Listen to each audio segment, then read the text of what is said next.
अस्सलाम वालेकुम मेरी यूट्यूब फैमिली, क्या हाल है आपका? ठीक हो? मैं आपके साथ जो आज रेसिपी शेयर करूंगी वो है दाल माश।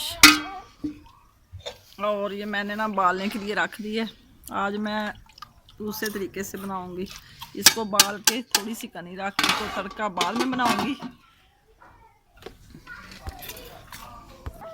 टमाटर की कटिंग कर ली मैंने और ये सब्ज़ मिर्च बाद में डाल ली है साबुत दाल में। लहसुन का पेस्ट और सब्ज़ मिर्च का पेस्ट बना के रख लिया मैंने किया। और इतना सा ये सब्ज़ लहसुन है थोड़ा सा। दाल चेक करिए कैसी है। दाल एक कनी हो रह गई, बस दाल साड़ी उबल गई है। हम इन्हें भून लीए। बिस्मिल्लाहिर्रहमानिर्रहीम।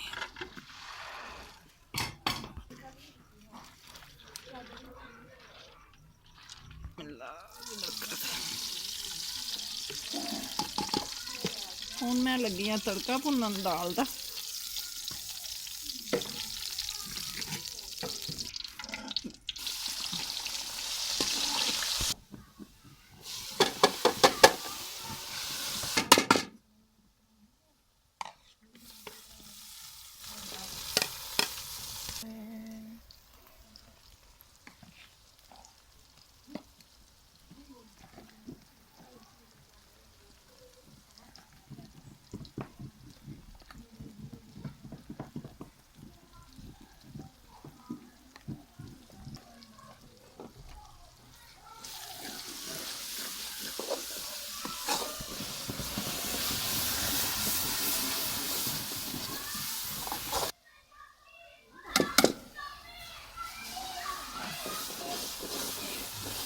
लो जी जनाब, तड़का मेरा गया है भुज। हूँ मैं लगी हाँ दाल पान जी मैं उबाल के रखी हुई सी।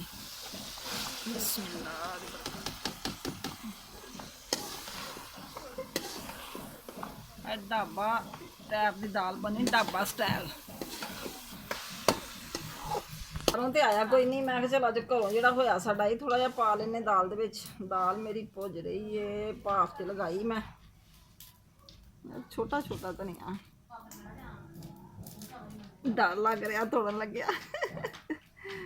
हाय हरा हरा सोहना लग रहा सी, मैं चलो लगा रहे कटिंग कर लेंदे छुरी दे नाल। दाल साड़ी हुण भुज गई है। आ देखो माशाल्लाह कितनी प्यारी भुजी। थोड़ा जिहा असीं पानी लावांगे मसाला बनने वास्ते। बस ए हुण सब्ज़ मिर्चां विच असीं पा देनियां।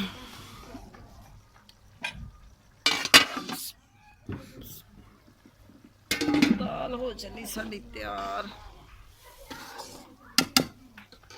हुण असीं पाउण लगे सब्ज़ धनिया, जिहड़ा मैं अपनी क्यारी विचों तोड़िया जे। अज बाज़ारों धनिया नहीं आया सी, थोड़े जे ना गुजारा करते हैं। अज मेरे चौधरी साहब इत्थे नहीं सी, हो गए सी लाहौर मेडिसन लैन वास्ते, जिहदे वजह तो मैं काफ़ी सौदे मेरे नहीं आ सके। चलो जी दाल हो गई तैयार। इस मसाला एक मिनट धनिया रह गया खुश्क, खुश्क धनिया पा के मसाला एंड ते पाऊंगी गर्म, खुशबू ज़्यादा आएगी। ऐस खुश्क धनिया पीसा होया।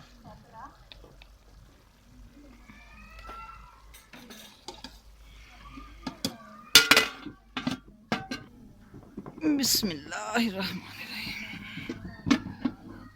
ਰੋਟੀਆਂ ਸਾਡੀਆਂ ਹੁਣ ਤਿਆਰ ਹੋ ਰਹੀਆਂ ਨੇ।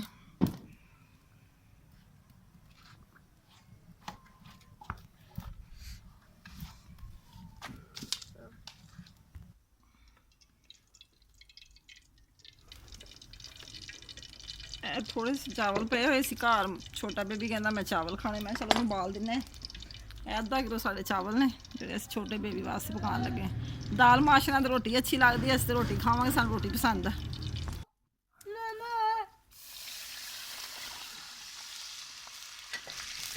एक मग्गा चावलों का 2 पानी के पाने, 1.5 पा लेने बहुत। नमक पाता, चलो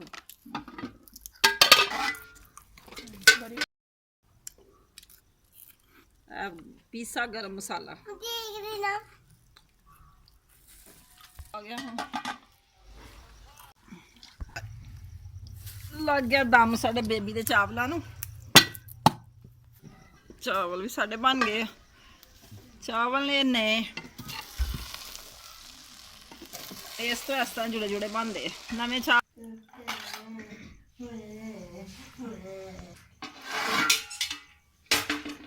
खाना हो गया साडा तैयार, असीं हुण लगे हैं खाना खान। तुसीं भी आओ साडे नाल खाओ, नाले सानूं खा के दस्सो कि साडी दाल कैसी बनी है।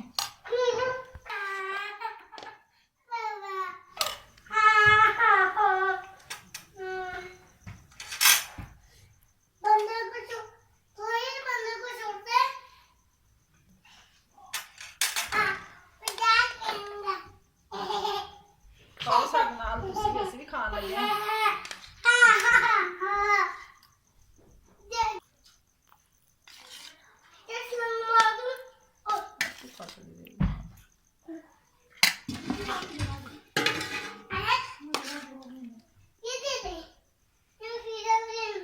असीं हुण खा लिए खाना साडा। हुण वीडियो दा असीं कर लगे एंड।